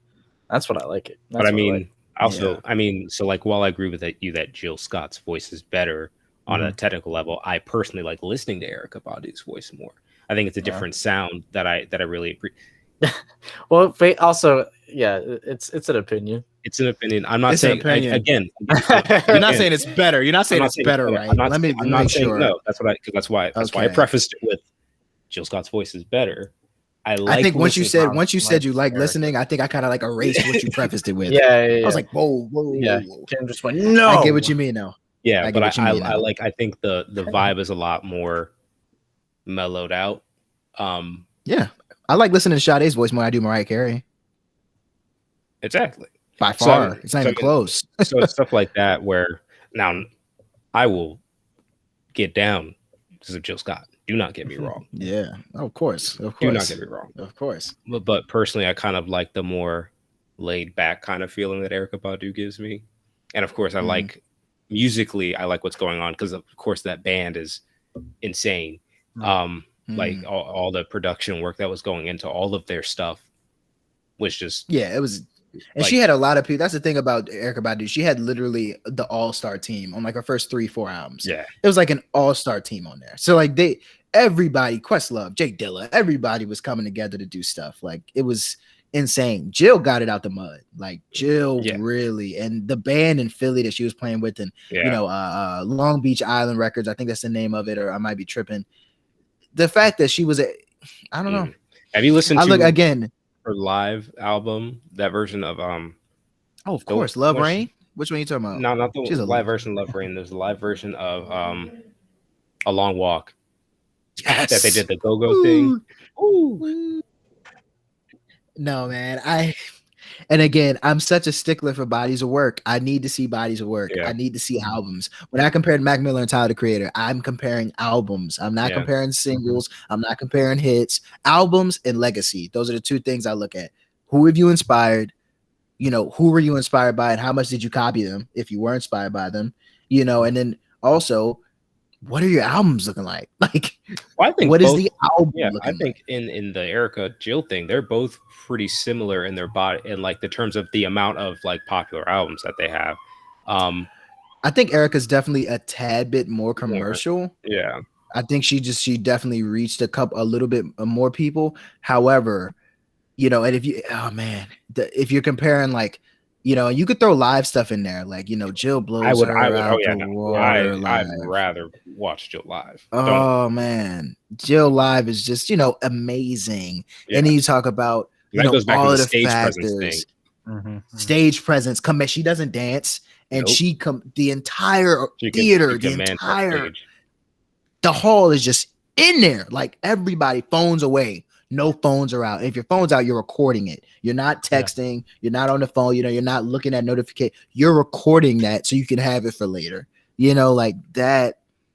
Yeah, that's another level. So when I compared to Tyler got a lot of disrespect.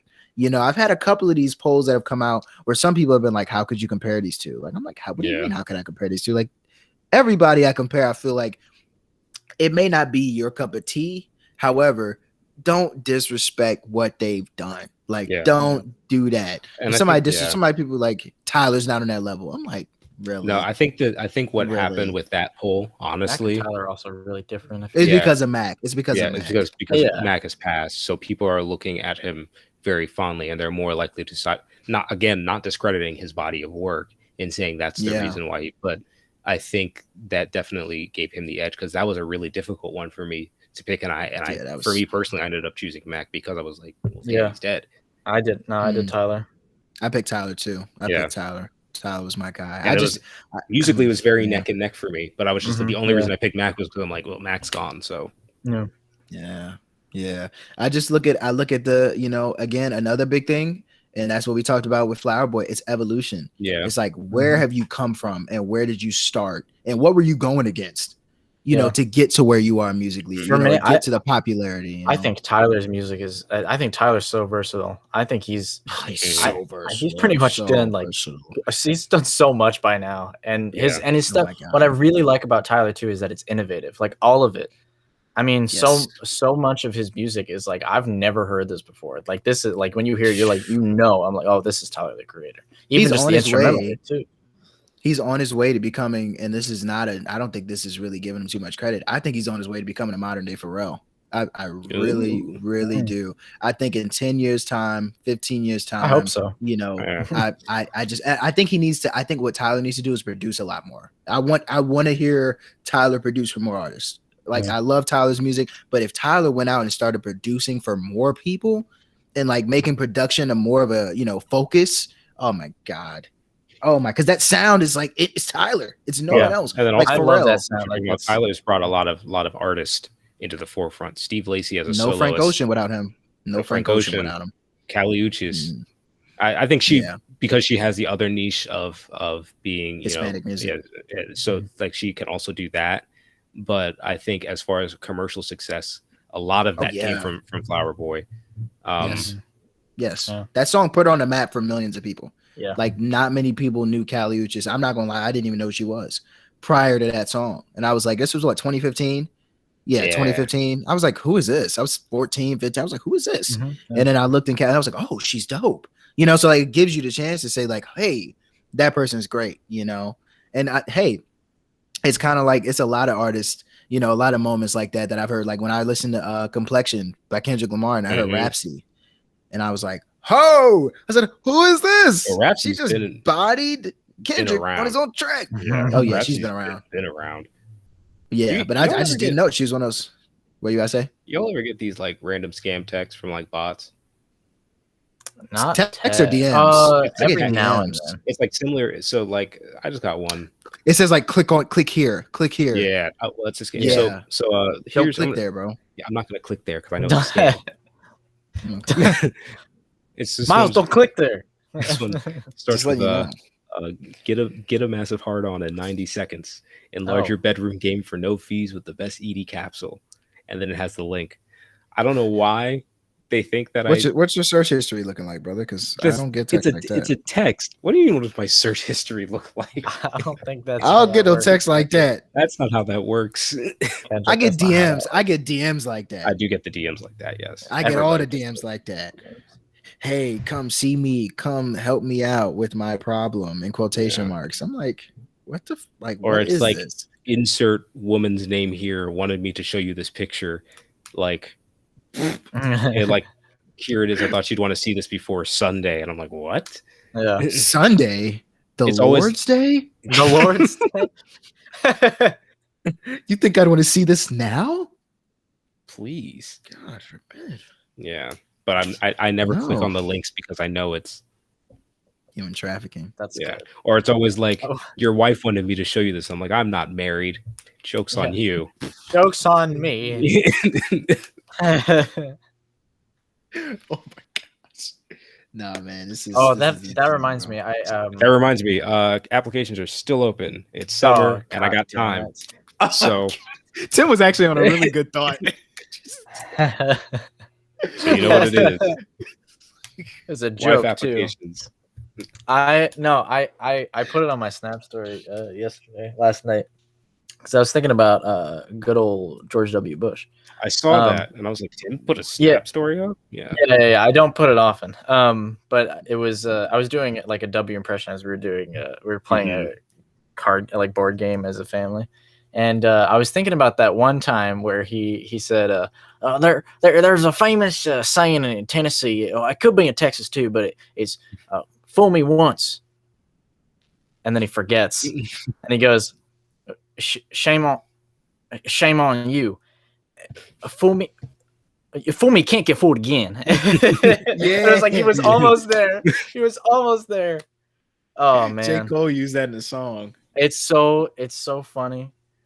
And oh my god, there's so many, like, just go on YouTube and look up just like George W. Bush quotes or like George W. Bush fool me once, and then so you'll find that video, or it'll be like 8 years of Bush-isms, and it'll be him like on like press, like trying to open a door, and he pushes it and it is locked, and then he tries to pull it and it's locked, and he goes for the other one, or one where he was like, there was one where it was at another like press conference. And he was like, doctors all around the world can't practice. He was like, OBGYNs can't practice their love on their women patients. And it's like, oh my God. George. And it's like, because it's like he realizes what he's about to say, and he stops, and then he says it anyway. And I think it's fucking hilarious. I think it's interesting how we look at George W. Bush now in fondness almost. Yeah. Because of Donnie. Yeah. I miss GW, man. But like I don't like distinctly remember as a child all of my older relatives being like, man, that piece of shit, that George W. is so awful. And it's like, wait a minute, he was pretty not all right, but because we're like, damn, this guy was worse. Like, worse isn't even an accurate description. We were introduced to a whole new level of awful. Yeah. That was just and Sleepy Joe's not doing all that hot either. I don't know why everybody expected him to jump up in don't call him that. Please don't call him that. You know what? I'm gonna call him that, honestly, because the brother went out and made an anti-Asian crime bill before an anti-black crime bill. Are you kidding me? How is that? How, you know what I'm saying? Like, how is that not happen, bro? Again, Asian hate is a serious thing. Something had to happen, and I'm glad he did do it. Anti-hate crime. Take the race out of it. Right. Yeah. I agree. Take the race out of it. Yeah, it should have been that. But don't say, okay, anti-Asian hate crime when you got us over here just like, yeah, like what? What? What was last year for? You could have passed this shit. It's like when you were it's like when they were picking people for like basketball and like everyone just kept skipping over you. And it's like we are literally that fat kid that's just sitting on the court just like, oh, we are literally like we are over high 40 school in the league. They are Anne Arundel County public schools skipping over our upgrade. Man, the board shit too. Education.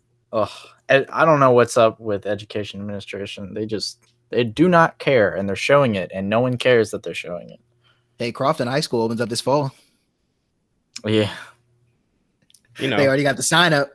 It's like Crofton High School. And it's plugged in, it's working. They fenced off where the farm used to be for the building for them to start constructing at mill.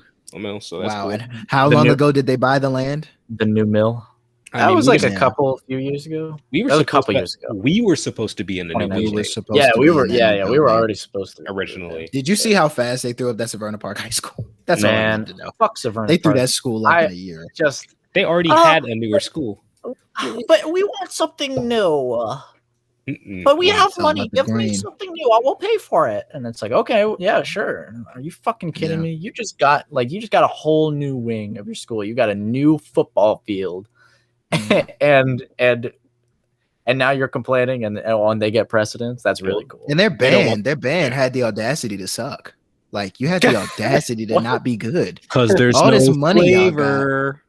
All this money y'all got, all these new instruments. Like I was talking to one of the people actually in All County Jazz about their program, and his mouthpiece was like a $600 Jody Jazz. Oh, I remember that. Yeah. And I was like, "Yo, how'd you get that?" You know, he was like, "Oh, what are you playing on?" I said, "A Yamaha." Mind you, I'm first chair. Like I don't care. I play on whatever. I do. I play stock, bitch. Literally, like I actually auditioned with the stock. Like. Yeah. So forget it. It doesn't matter. And he was like, "Yeah, I got this Jody Jazz." I said, "Oh, you bought it yourself?" He said, "Oh no, my professor gave it to me. We got like 6 at the school." Are you fucking kidding? They actually, yes, their school buys premium mouthpieces for their students, let alone instruments. They have like a bunch of, I think they have like 3 or 4 berries in that school, or like 5 berries. That's awesome. Yeah. Good for them. So money. Good. That's great. That's awesome. Meanwhile, Tim was taping up his berry and like, hey, dude. Bro, that berry had tape and gauze on it. Well, 8th grade, I was fine because that was like more or less a brand new berry. What year were you taping? What year was a berry where you was taping that joint, man? That was freshman year because because that's before I bought my berry. Right, and that was a school berry. That was a school berry. Yeah, that thing was shit. That thing had been there for 20 years. Then I bought my own berry, and then it was all good. Yeah, of course. But I remember just seeing like Brillo pad in that berry. I saw somebody shove some goddamn white out, some crazy stuff up on there, man. It was crazy. That was not fun. What was that? What's the things you put on the wall? Command strips. You know what I'm saying? It was like, what was in this, man? This is a berry. This is supposed to be an instrument that you blowing on the stage. And you gotta tape it up. You gotta change the oil before you get on stage, man. Change the oil. This is crazy. This is crazy, man. Where's my petrol? Somebody get the WD-40. Damn. My key's sticking. I need a WD-40. I screw anymore. Oh my god. Gotta grease up my instrument. No. Anyway, seriously. Invincible.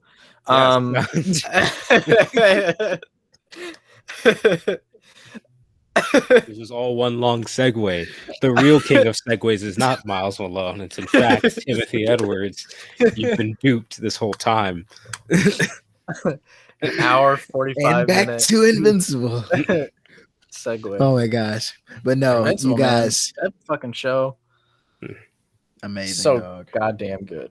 I can't wait till season 2. I want to see where they go. I have money right now because I paid for vacation and I have to save up for it. But I need, as soon as I get money, I'm gonna buy the comic. Wait, vacation? Books. What vacation? I'm going on vacation. Yeah. Oh wow, I didn't know that. Yeah, my boys.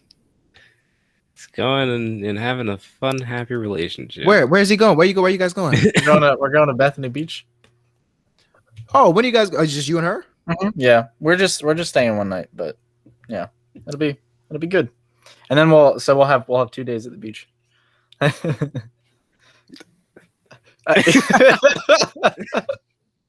For people listening to the podcast, Kendrick is flexing and doing and dancing happy dance into the camera. You better be wearing one of these on the beach, boy. I got my Duff tank top. Let's go. Go again. Oh shit.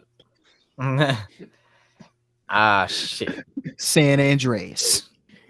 If you want to go on a 2-day vacation with your boy, here he goes. Listen, until it happens, you're gonna keep. This is what's going. Right, well, we're not gonna keep doing paid programming, brother. Well, no one's paid us yet. Simmons was really good as Omni-Man. Y'all really don't want to see your brother shine, do? I do want to see you shine, brother. We're gonna get you there. We're gonna get you there. Ridiculous. Anyway, Bethany should be very fun. Yes, I'm very happy for you. I'm super excited. I need to save up money though because I'm broke now.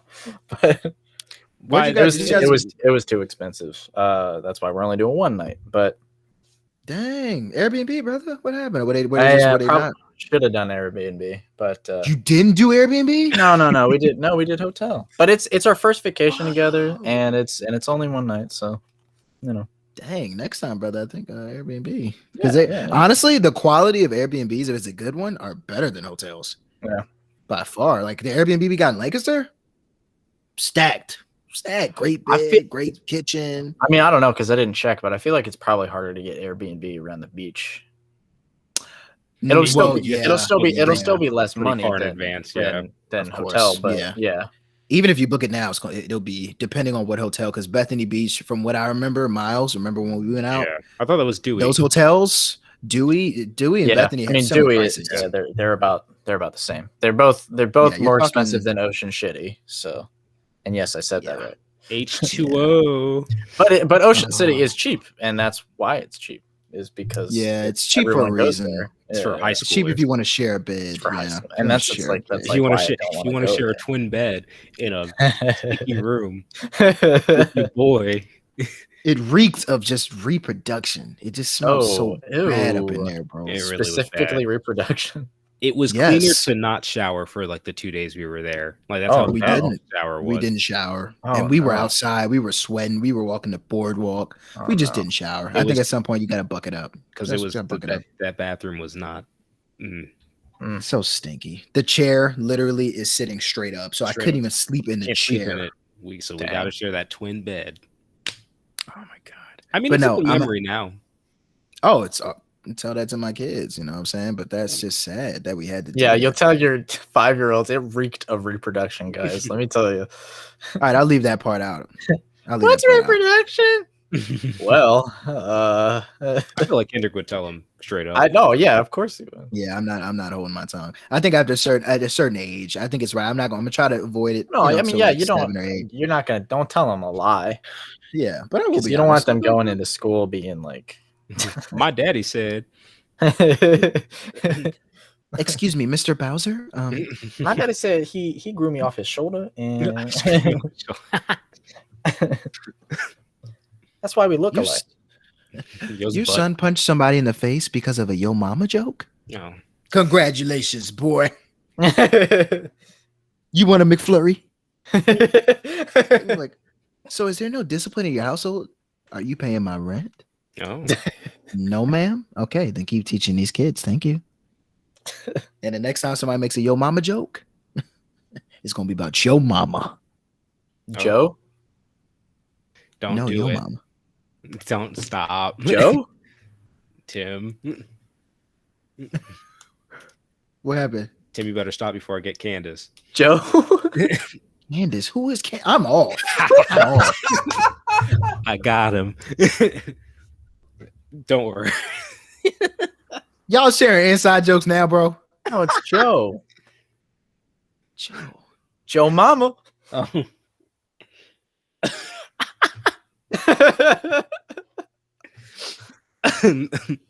I'm lucky that this is over the internet. Yeah. You're lucky I'm not gonna be. I know. I wouldn't be mad at you if you make a yo mama joke. And also, I know if you make a yo mama joke, it's harmless. If somebody comes up to me and says, yo mama. If I said a yo mama joke, I would apologize immediately and I would say your mama's a lovely woman. Yeah, we can make jokes. I don't. It's somebody on the outside making jokes. Is where I'm like, oh, okay. You talking about mamas? Let's run the ones for the cardio real quick. Let's do a little cardio. Let's do some HIIT. Let's do some high intensity interval training. Just real quick. But Kendrick, you do know about Updog, right? You might have to catch me up, bro. I don't think. Okay, never mind. No, he didn't. No. No. Never mind. You know, anyway, thank you guys to episode 10. Is this the end? Turn down. Watch Invincible. Watch Invincible. If you send in your applications. Send in applications. I'm gonna keep Judas and the Black Messiah. What happens? He will, believe me. Get some Judas and the Black Messiah. Go check it out. HBO Max. If you can afford it, go get it because it's worth it. Candace, who I don't have any idea of who that is. And yes, we will be back. We will be back next week with episode 11. on a very good note. So again, thank you guys for tuning in. The boys are back, baby. We're back. We'll see you next week. Jesus Christ. Okay, stop.